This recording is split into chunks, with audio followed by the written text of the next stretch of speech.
MAh सीईटीची exam जवळ आलेली आहे. अभ्यास काहीच नाही आहे, पण 95% आणायचे आहे. तर त्यासाठी फक्त एकच ऑप्शन आहे, तो म्हणजे तुक्का. तर तुक्के कसे मारायचे, टोले कसे मारायचे त्याबद्दलच आपण जाणून घेऊया. Number 1, elimination method. Elimination method म्हणजे काय? ज्यावेळेस आपल्याकडे 4 ऑप्शन्स असतात, त्या 4 ऑप्शन पैकी मिनिमम तुम्हाला 2 ऑप्शन एलिमिनेट करायचे आहे. याचा अर्थ असा होतो की 2 ऑप्शन तुम्हाला 100% माहिती पाहिजे की हे ऑप्शन नाहीच आहे. त्याला आपण म्हणतो एलिमिनेशन मेथड, की जेणेकरून उरलेल्या 2 ऑप्शन पैकी आपण एक करेक्ट आन्सर आपण शोधू शकतो. दुसरी ट्रिक म्हणजे all of the above option.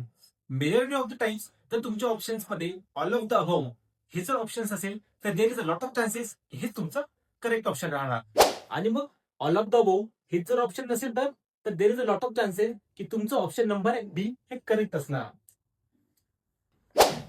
आणि चौथा टिप्स म्हणजे जर तुमचं ऑप्शन बी हे डेफिनेटली इनकरेक्ट असेल, म्हणजे तुम्ही आन्सर काढलेला आहे आणि त्यानुसार ऑप्शन बी हे रॉंग असेल, तर there is a lot of chances की तुमचं ऑप्शन सी हे करेक्ट असणार.